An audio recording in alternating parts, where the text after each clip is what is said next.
introduction, I haven't been able to have a word with my Madam Chairman, because beforehand I will keep within my 3/4 of an hour. I will do my best to allow time for questions, but I might get carried away. This, ladies and gentlemen, is a tale of ordinary congregational folk. And the links begin. I will have a conclusion rather than an end. There will be a postscript, but there won't be time for you to hear that. This is a story of links bound by suppositions. Links are the historian's stock in trade. Suppositions are an indulgence, often necessary, sometimes distracting, always dangerous. I'm confident about my links, but my suppositions remain that, suppositions. Given today's menu, my story is an amuse-bouche in anticipation of Professor Brown's feast. Chronologically, however, it's more coffee and petit four. It begins with the Royal Historical Society. Nothing amusing about that, of course. This was a society which took itself seriously. Founded in 1868, it was royal by 1872, and its president in that year, the octogenarian Earl Russell, was a past Prime Minister whose name was synonymous with reform, whose family exemplified the Whig tradition and the Revolution settlement. 1688 was not their property, but they behaved as if it were. 1872 was also the year in which the first volume of the Society's Transactions appeared, making it the longest published English-language historical journal in existence. 15 years later, 1887, 6 women applied for and were admitted to the Society's fellowship. 3 were teachers in Bath, Cheltenham and Norwich, and one, Dorothea Beale, bore a name to reckon with. She was principal of Cheltenham Ladies' College. 3 more names ought to be noted. Those of Persida Nikolaevich and the 2 men who proposed her, William Henry Burroughs and Joseph Fletcher Alexander. What linked them beyond the fact that a candidate needed a proposer and a seconder? And what links them and their society to us and our society? Persida Nikolaevich was unmarried and in her late 20s. Her application form states that she claimed no title, profession, or occupation. She was simply Mademoiselle Nikolaevich. Residence Vienna, but for some months she'd been staying with her proposer, W.H. Burroughs of Brecknock Road, Upper Holloway. Her qualification for fellowship was modestly phrased: desire for historical researches. It followed that Burroughs was able, from personal knowledge, to commend her as fit and proper for fellowship. Normally, the seconder would sign from general knowledge, but Alexander, who was from Didsbury, Manchester, crossed out general in favour of personal, so their signatures were more than a matter of form. Mademoiselle Nikolaevich was not a fellow for very long. She resigned on the 16th of February 1893. Strictly speaking, she leaves our story before I've begun. Her connections, however, are less easily dismissed. She was the daughter of Polexia Karageorgievich by her first husband, Konstantin Nikolaevich. She had 3 brothers and 2 sisters. Her family were from Serbia, but they'd long been in exile, scattered throughout the continent. Her circumstances were thus relatively straitened. Perhaps that is why she had been for some months in Brecknock Road, estate agent's Tufnell Park, an area of undoubted respectability, but almost stiflingly middle class. There was nothing middle class about Persida. She was named after her grandmother, Persida Nenadovich, wife of Alexander Karageorgevich, Prince of Serbia from 1842 to 59.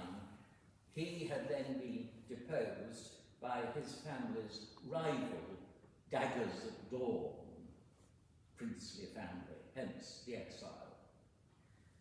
The grandeur, however, would never be far away. Persida's maternal grandfather, Prince Alexander, had only recently died.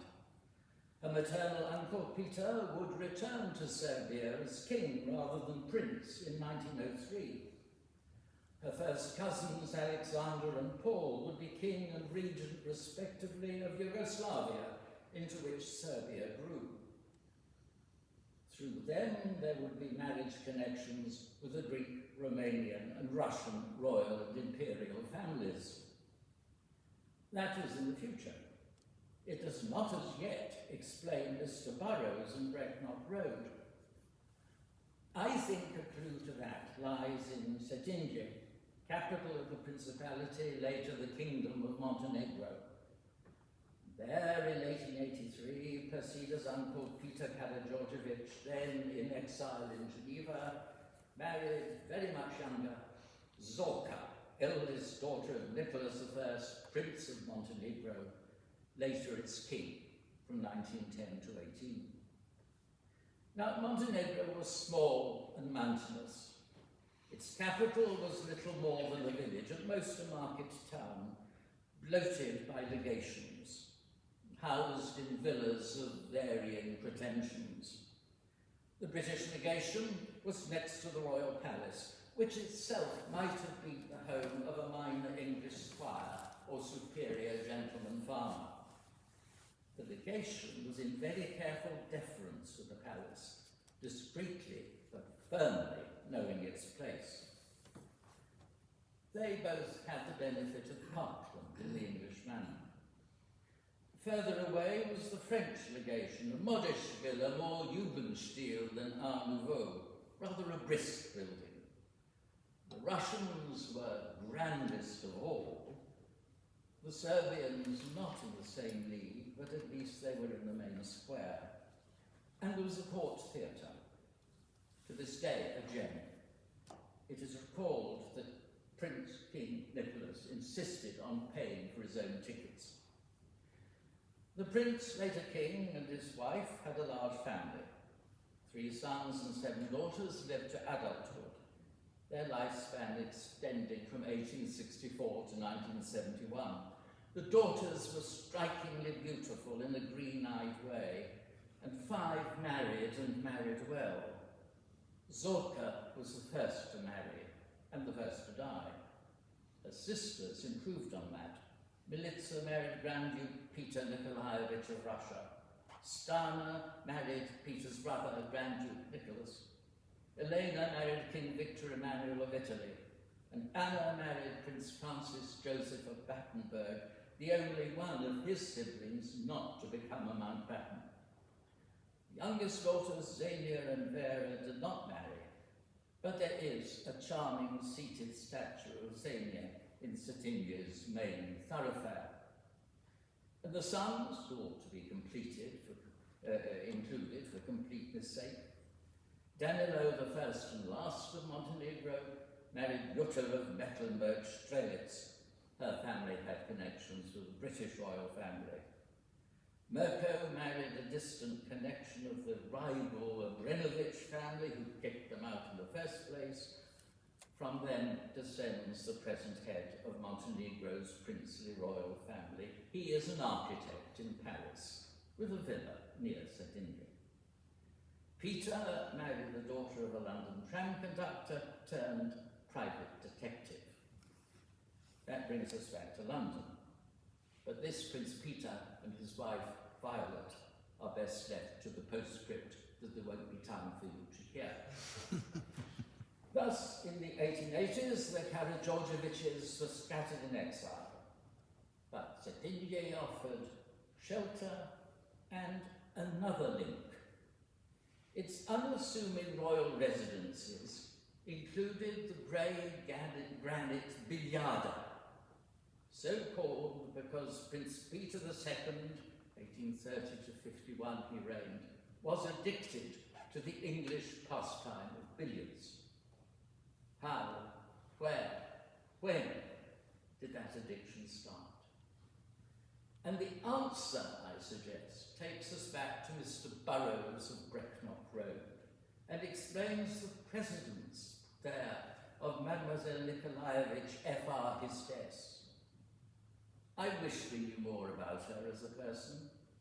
A great-great-grandfather died violently, a great-grandfather was assassinated during her life, the husband of a first cousin perished in the Russian Revolution, and the first cousin was assassinated in Marseille in 1934. Her mother and stepfather died in 1914, fateful year. Exile was a chronic fact of her life. She was forced to be cosmopolitan. And yet, Brecknock Road in 1887. Brecknock Road is in Upper Holloway, a continuation of York Road running north of St Pancras and approaching Tufnell Park. Hildrock Crescent, later the home of Dr. Crippen, the murderer, but also the home of some London connections of Asquith, the future Prime Minister, abuts it. Here was higher Puterland, a district of decent terraced housing and semi-villas, grateful ground for steady professionals, sensible businessmen, superior tradesmen. That fitted William Henry Burroughs like a glove. In 1887, Burroughs had recently retired from Burroughs and Watts, the business founded by his father in 1836. He was a freeman of the City of London, and Montpellier, 115 Brecknock Road, was his home for well over 20 years. There he lived comfortably and hospitably, as successive census returns demonstrate. Thus, 1881, Burroughs, his wife and two sons, one of them barely a toddler, lived with 3 visitors and 4 servants. The visitors were the Browns, a retired hosier wife and 5-year-old daughter. The servants were cook, parlourmaid, housemaid and nurse, all young, 20s, 30s.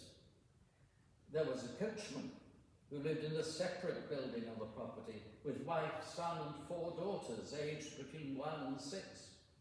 This was a solid, settled establishment, still just about on the young side. So it remained in 1891, when there was still 4 servants, cook, parlourmaid, 2 housemaids.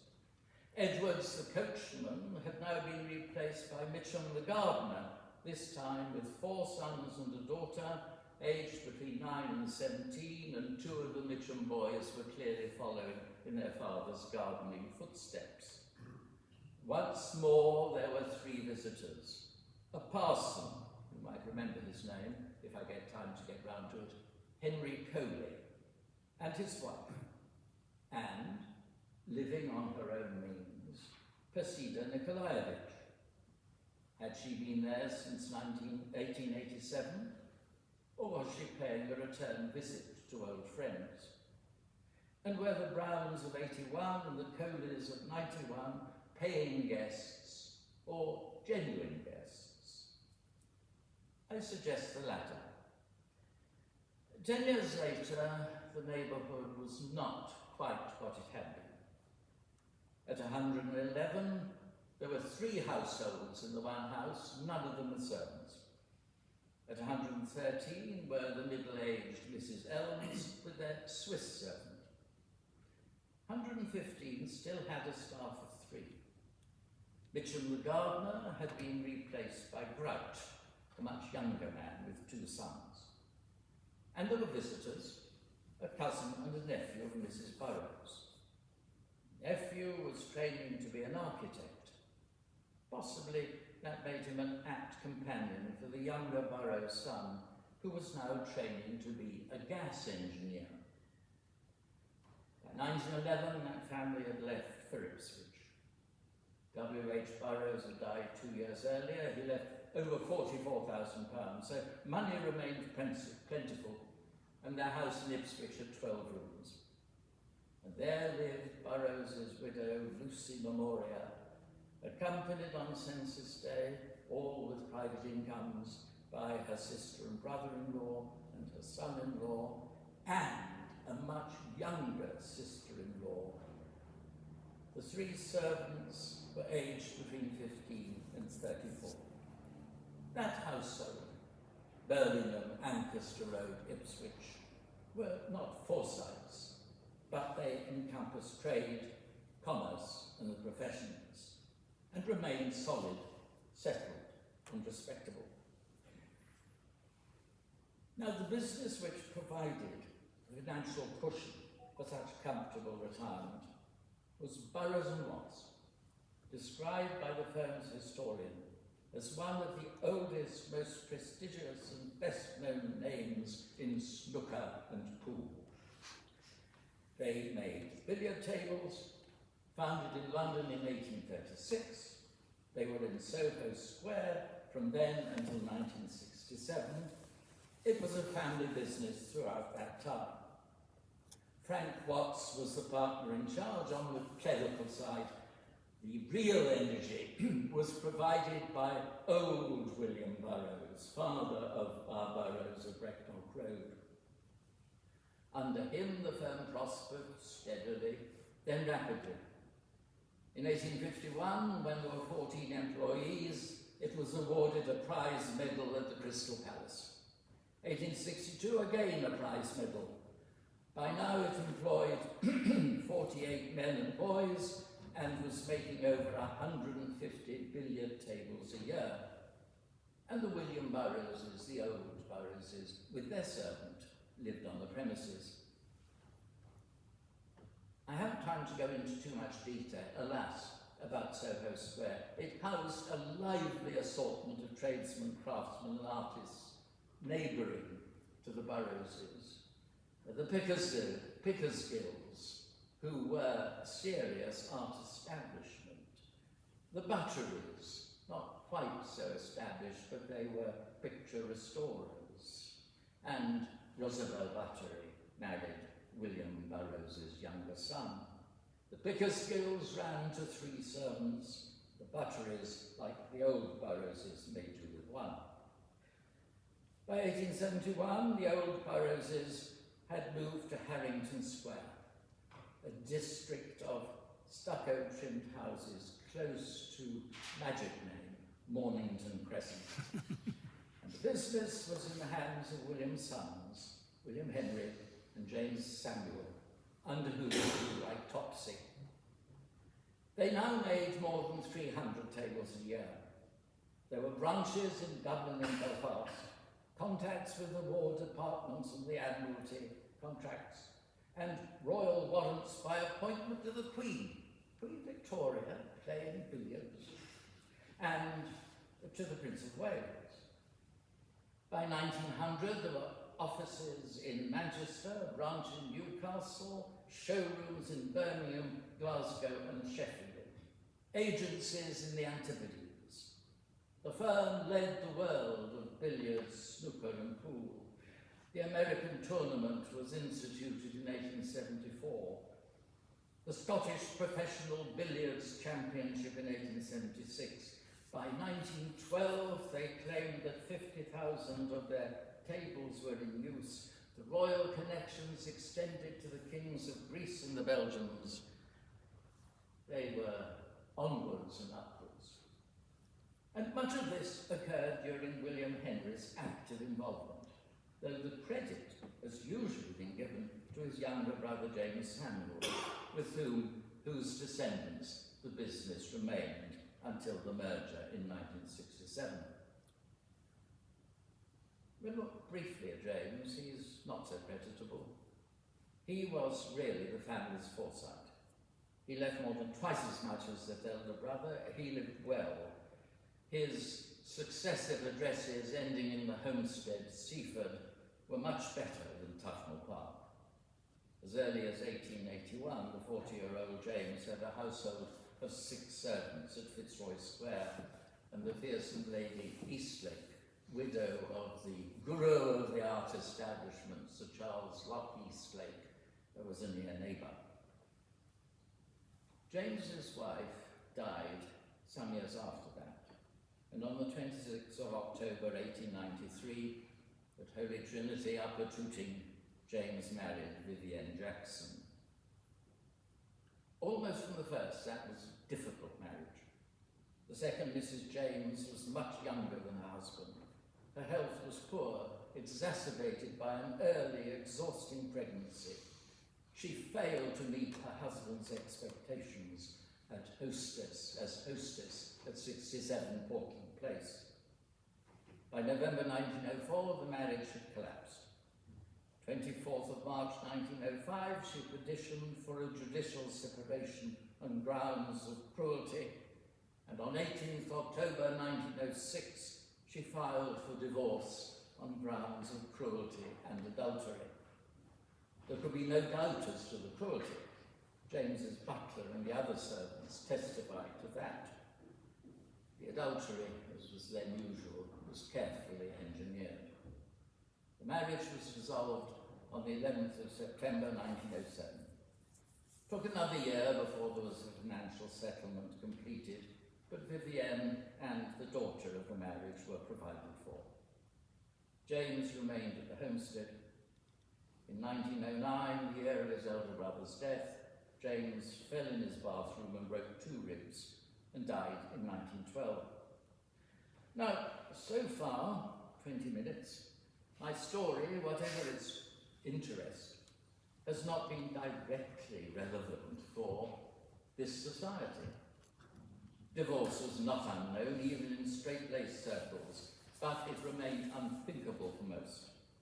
Billiards was not a pursuit favoured by many truly serious-minded people outside the YMCA, despite all those royal warrants.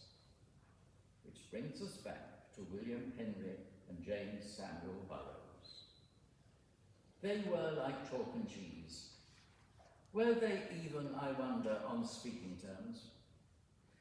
It will be recalled that on Census Day 1911, the guests of the widowed Mrs. William Henry Burroughs included her much younger sister-in-law, and this was Vivienne, strictly speaking, former sister-in-law, 4 years after the shocking decree absolute. Now, William Henry Burroughs was a Congregationalist. His widow was the daughter of a Congregational minister. By 1889, he was church secretary and a deacon at Park Chapel, Camden Town. He continued to be its church secretary for another 16 years.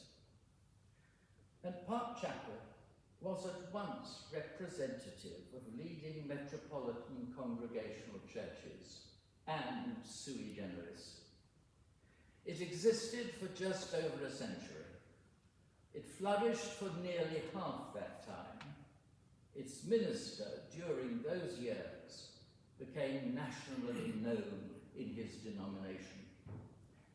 The chapel, 1843, rebuilt 1848 after the fire, was an early work of that classic instance of artisan craftsman turned successful architect, John Turing. Turing turned swiftly to inspired early English Gothic, but his earliest work was in the Grecian style. He was a Congregationalist, incidentally, a member of Albany Chapel Regent's Park, so he knew the district. Park Chapel was capacious. It seated 1,500 after the rebuilding. It was carefully positioned. It owed its name to the fact that the park was a quarter of a mile away. It stood in a townscape of brick and stucco terraces, some of them enjoyably pretentious, to the west of Oakley and Mornington Crescents, developed in the 1830s and then again in the 1840s. Cores had been planted by the Metropolitan Chapel Fund Association. It prospered gently at first. By 1846 there were 47 members, a congregation rarely exceeding 300. But from March that year there was a minister, Joshua Clarkson Harrison, young, handsome, tall, of fine presence, gifted by nature with a flexible and melodious voice. And within 2 years, there were 250 members, 514 by 1854, and their minister was already a man of denominational mark. Harrison was a son of the Manx, educated at a school for sons of ministers, then placed, it's a real ideal career, placed in the establishment of Samuel Morley, the shirt and stocking king.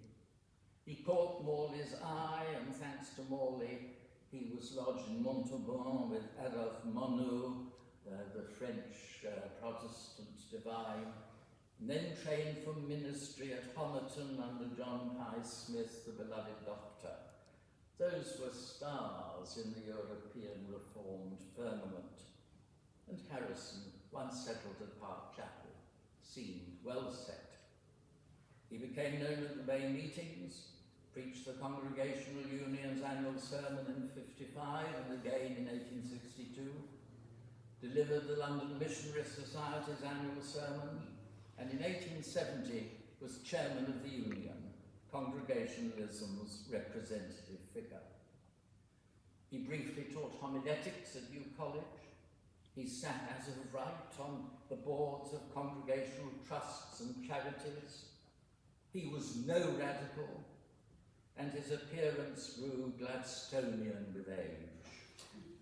Like Gladstone, he was a Tory in all save essentials. His was that not uncharacteristic congregational mix of liberalism and conservatism, in which the liberalism predominated. His yearbook obituary summed it up. His ministry was evangelical, lively, interesting, and spiritual. And his family connections and his style of life matched that. George Grove, engineer turned musicologist, famous for his dictionary of music and musicians, was Harrison's brother-in-law. Richard Cobden, free trade statesman, was a first cousin once removed. Ebenezer Howard, the godfather of Garden Cities, would be a connection by marriage. He lived appropriately, St John's Wood by 1861. Gordon Street, just behind University College 10 years later. His neighbours there are interesting. Harrison at number 11, James Martineau, the Unitarian divine, at number 10, Arthur Dodson, Vicar of All Saints, Gordon Street, now vanished, at number 12. The Dodsons and the Harrisons had 2 servants. The Martineaus had 3. By 1889, however, he was in Regent's Park Road, a smart and sedate residential area closer to Park Chapel, and the air of Primrose Hill was more wholesome. And here I am going to leap over what might appear in print later, give you a picture of the Park congregation. Its more prosperous members by now were slipping northwest to Hampstead, where on Sundays they would sit under the alluringly young R.F. Horton in Alfred Waterhouse's spanking new church in Lyndhurst Road. Harrison eventually joined them. He moved to Belsize Park. His biographer was carefully chosen by Harrison's daughter Mary Winterbottom, one of those who found a house in Hampstead and went to Lyndhurst Road. And she and the biographer were at pains to stress the working class and lower middle class composition of Park Chapel's congregation. But even so, as so often, it was the nature and quality of the middle class veneer which made Park distinctive. Its pews held practical men, pace setters in their professions, active in the organisations, members of extended nonconformist families. I'll just mention four. Teaching in the Sunday school, large-hearted, pleasant Henry Conda, who became general manager of the Great Indian Peninsula Railway and first president of Bombay YMCA. Alan Wyon, that's an interesting family, who succeeded his father and elder brothers as engraver of the Royal Seals. Henry B. Spalding, stationer of Spalding and Hodge, Drury Lane, very close to where we are now. He was the chapel's treasurer in 1854. More recent member was Sir Peter Spokes of Chester Terrace, longest of the grand Nash terraces, resplendent in cream stucco, a short, sharp walk away from the chapel. He was a retired chemist from Reading. He owed his knighthood to the fact that he'd been Reading's mayor, 1869 to 71. There must have been a royal visit, that must explain it. Conda, Wyon, Spalding, Spokes, they're men of weight. And William Henry Burroughs, church secretary by 89, and Spokes was Parkes's delegate to the Congregational Union of London, measured up to them. Now, at this point, more suppositions has come into play. The presence in 1891 of a parson and a princess at one remove at Montpellier, Brecknock Road, testified surely as much to the host's diligence as businessman and chapel official as to his generous hospitality. His father, the founding William, liked to visit the billiard rooms of his grander clients to make sure that everything passed muster. Did those visits include Cetinje's Billiards Palace? And did William Henry continue those visits? Perhaps in 1883, when the Karageorgievich family left all their places of exile to celebrate the wedding of Peter of Serbia and Zorka of Montenegro. Might that explain why their niece Persida was in Tufnell Park in 1887 and again in 91? And again the presence there of Henry Coley, a congregational minister in his earliest 40s, a man who for 11 years, up to just before, had been with the LMS in Almora, India, returned to England on furlough, serving as a missionary deputation, and of course his wife's health kept her in England thereafter. Now, the LMS had been one of Joshua Harrison's enthusiasms. By 1890, he was pressed to find a co-pastor and possible successor because his own health was causing concern. 2 days after Coley resigned from the Missionary Society, Harrison wrote formally to his church to tell them of his intention to look for a co-pastor. September 1890, in what the biographer calls a sort of compromise, Coley became co-pastor. Formally recognised February 1891. That might explain, I think, because now Harrison moves out of the picture, might explain why Coley was with Burroughs as a guest in Brecknock Road in 1891, Census Day. He moved frequently, and he was between houses at that point. Each of his houses was within very easy reach of his church secretary. And how rooted was that church secretary's Congregationalism? And here I am skipping over to your great relief, but it was rooted. Burroughs was a Soho Square Londoner, but the family were from Suffolk and Norfolk, firmly entrenched in the Congregationalism of those two counties. Burroughs' second wife, Lucy Memoria, remember, was a daughter of the Manse. Her father, her mother, was a member of the Goddard family, who were big bugs in Ipswich Congregationalism. Daniel Ford Goddard, for many years a Liberal MP, eventually a Privy Councillor, eventually knighted. In 1910 was the running mate of Charles Sylvester Horne in one of the great elections of that year. So all this fits rather beautifully. This, I think, will bring me, since all these families benefited from the Goddard connection, if one follows them further, you find the widows and the maiden daughters of the families running interesting small schools, drawing pupils from all over the world. Very small schools, probably not at all bad, but this is the sort of background. And this is the Congregationalism that continues with the Burroughses into the 1930s, probably later. The Burroughses did not carry on with billiards. They went into gas because the Goddards were in gas, and that is where they continued prosperously. I want to close by reminding you of the other seconder, the seconder of the two proposers and seconder of Miss Nikolaevich, Joseph Vetter Alexander. He was a congregational minister. His father, John, was the man who made Princes Street, Norwich, a force in that city's Congregationalism and in Norfolk's Congregationalism.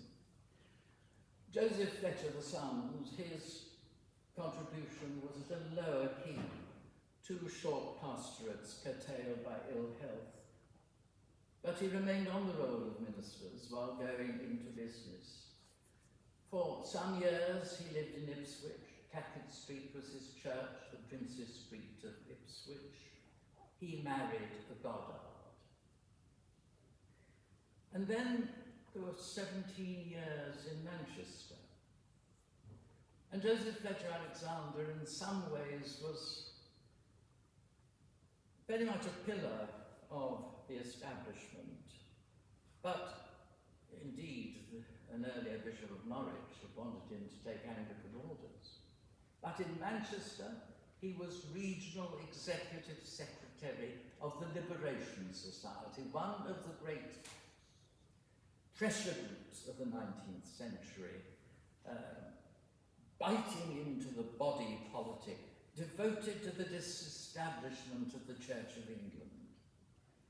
Its glory days as an irritant were by now over, but Alexander worked for them. He resigned from his post with the Liberation Society in 1889, from his fellowship at the Royal Historical Society in 1891. He retained into old age a radical streak. Perhaps his support for Cetinje Nikolaevich was one example. Perhaps his cremation at Woking in April 1901 was another. Now for my conclusion. Relatively simple. The nature, reach and grasp of a congregational church, whether in Ipswich, Hampstead or Camden Town, should never be taken for granted. It should be neither pigeonholed nor ignored. Brecknock Road up a Holloway or Tufnell Park is far from Belgrade, let alone Cetinje. But my exploration might help to explain how a statesman like Gladstone could capture the admiration and imagination and loyalty of nonconformists, not least Congregationalists, by his attitude to such faraway events as atrocities in Bulgaria, later in Armenia. Mission-conscious Congregationalists knew their world. So much for links. Now for the supposition. Did Cetinje Nikolaevich ever worship at Park Chapel, Camden Town? sitting under the aging Joshua Harrison, or the younger Henry Coley on furlough from Almora and about to become minister there? Did she accompany the Coleys and the Burroughses to that chapel on census tide, March 1891? Who knows? No time for the postscript. That brings you back to a wicked Montenegrin prince and his gay wife, the idol of Berlin. No Congregationalism there whatsoever.